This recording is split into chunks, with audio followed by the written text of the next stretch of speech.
মাননীয় পরিষদীয় মন্ত্রীর কাছ থেকে আমি একটা চিঠি পেয়েছি। চিঠির বক্তব্য হলো যে আমাদের পশ্চিমবঙ্গ বিধানসভাতে 4টে ফাইন্যান্সিয়াল কমিটি রয়েছে, 11টা ট্র্যাডিশনাল কমিটি আর 26টা ডিপার্টমেন্টের রিলেটেড স্ট্যান্ডিং কমিটি, এবং এদের টেনিওর শেষ হচ্ছে 8ই জুলাই 2024।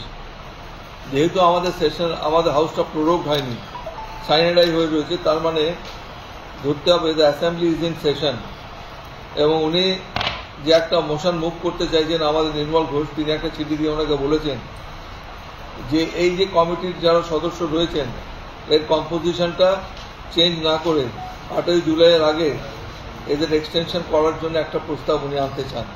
এবং এটা অত্যন্ত অসীম গুরুত্বপূর্ণ, যেহেতু আমাদের স্ট্যান্ডিং কমিটি তারা ফাংশন করে বিভিন্ন জায়গায় গিয়ে বিভিন্ন সাবজেক্টের উপরে, এবং সেই জন্য উনি একটা নোটিশও দিয়েছেন শোভনদেব বাবুকে। সেই নোটিশের কপি সম্বলিত একটা চিঠি আমাকে শোভনদেব চট্টোপাধ্যায় দিয়ে অনুরোধ করেছেন যাতে আমাদের এই বিধানসভাটা রিকনভেন করা হোক। এবং ওনার আবেদন যেটা উনি করেছেন, যে আমার কাছে চিঠি দিয়েছেন, তার পরিপ্রেক্ষিতে আগামী 5ই জুলাই দুপুর 2টোর সময় আমাদের পশ্চিমবঙ্গ বিধানসভা বসবে, এবং সেদিন এই গুরুত্বপূর্ণ বিষয়টা নিয়ে আমরা আলোচনা করব, এই মোশনটা নিয়ে ডিসকাশন হবে। সেই সঙ্গে সঙ্গে সরকারের অন্যান্য যা বিজনেস আছে সেই বিজনেসগুলো কি আছে সেটা দেখে আমরা কালকে 12টার সময় বিএ কমিটির মিটিংয়ে সিদ্ধান্ত গ্রহণ করব। বিএ কমিটির মিটিংয়ে সব বিবেচনা করব, সব আলোচনা করব।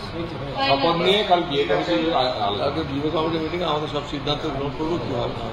আমাদের পরিষদীয় মন্ত্রী রয়েছেন, তার মতামত আমাকে নিতে হবে, পরিষদীয় দপ্তরের মতামত আমাকে নিতে হবে।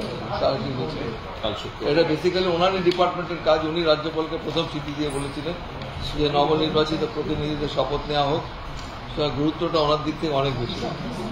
তো ওদের জন্য তো আমাদের এটা ডাকা হচ্ছে না, আমাদের ডাকা হচ্ছে যে আমাদের গুরুত্বপূর্ণ বিজনেস আছে, সেই জন্য সেই বিজনেসটা ডাকা হয়েছে। এবং আমাদের যারা বিধায়ক, 2জন নবনির্বাচিত বিধায়ক যারা বাইরে বসে রয়েছেন, তারা অনেক আবেদন করেছেন এই সম্বন্ধে ব্যাপারে। আমরা যা সিদ্ধান্ত নেওয়ার পর নেব, আমি নিশ্চয়ই সিদ্ধান্ত নেব। তবে আগামীকাল আমাদের যে বিধানসভা অধিবেশন ডাকা হয়েছে মূলত আমাদের এই কমিটির এক্সটেনশন করবার জন্য, যে মোশনটা আমাদের কাছে এসছে। পারবে না, ন্যাচারালি যদি তাদের ওত না হলে পরে তা থাকতে পারবেন না। কিন্তু স্যার একটা জায়গা থেকে যায় কি শপথ নেওয়ার, মানে নিয়ম যদি দেখা যায়, যদি অধিবেশন যা হবে সব কালকে হবে, আজকে এখানে কিছু বলা যাবে না।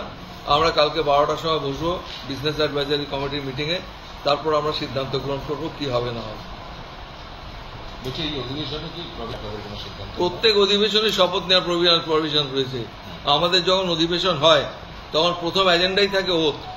অনেক সময় অনেকে যারা রয়েছেন ইন্টারমিডিয়েট পিরিয়ডে মারা যান, মারা গেলে পরে তাদের জায়গায় নতুন নির্বাচিত হয়ে যারা আসেন তাদের শপথটা হয়।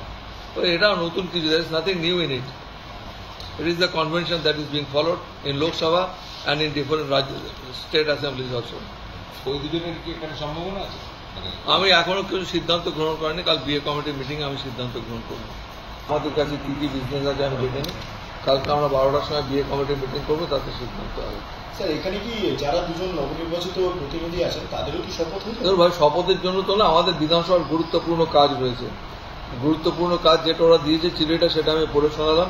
এটা অত্যন্ত গুরুত্বপূর্ণ যে স্ট্যান্ডিং কমিটির মেম্বাররা তারা ফাংশন করতে পারবেন 8 তারিখের পরে যদি এক্সটেনশন দেওয়া না হয়। সেই প্রেক্ষাপটে আমি এটা খুব গুরুত্ব উপলব্ধি করে আমি সেশনসটা আগামীকাল ডেকে দিয়েছি। বিএ কমিটিতে সাধারণত শপথের বিষয় থাকে না, আমাদের রুলসে যা আছে রুলস অনুযায়ী আমাদের সেগুলো অর্ডার পেপার তৈরি করা হয়। আমাদের কি বিজনেস হবে, পরিষদীয় দল থেকে কি কি বিজনেস আনতে চায় সেটা নিয়ে সাধারণত বিএ কমিটিতে ডিসকাশন করা হয়।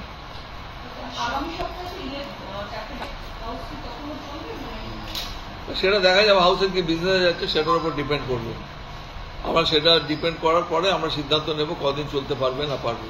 আপাতত আগামীকাল আমাদের দুপুর 2টোর সময় হাউস চলছে, এবং আপনাদের মাধ্যমে আমাদের রুল 3 ওয়েস্ট বেঙ্গল, যে rules of procedure and conduct of business in West Bengal legislative assembly, তাতে আমাদের রুল 3-তে বলা রয়েছে যেহেতু শর্ট টাইমের মধ্যে সব সদস্যকে ব্যক্তিগতভাবে সমন দেওয়া যাবে না বা নোটিশ দেওয়া যাবে না।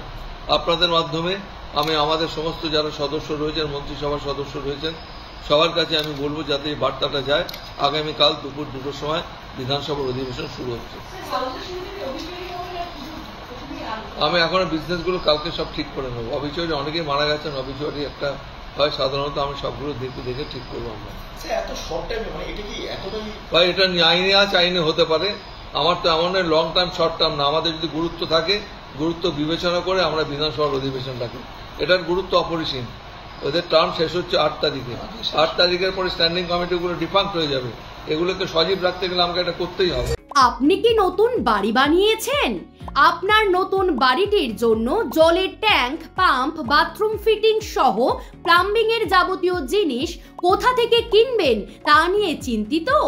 তাহলে আর কোনো রকম চিন্তা না করে আজই যোগাযোগ করুন SM প্লাম্বিং হাউসে।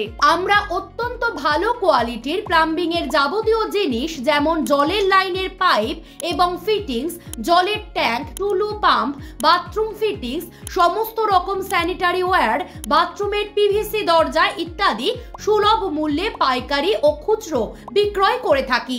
এছাড়াও আমরা ন্যায্য মূল্যে কন্ট্যাক্টের মাধ্যমে সুদক্ষ মিস্ত্রি দ্বারা জলের লাইনের কাজ অতি যত্ন সহকারে করে থাকি।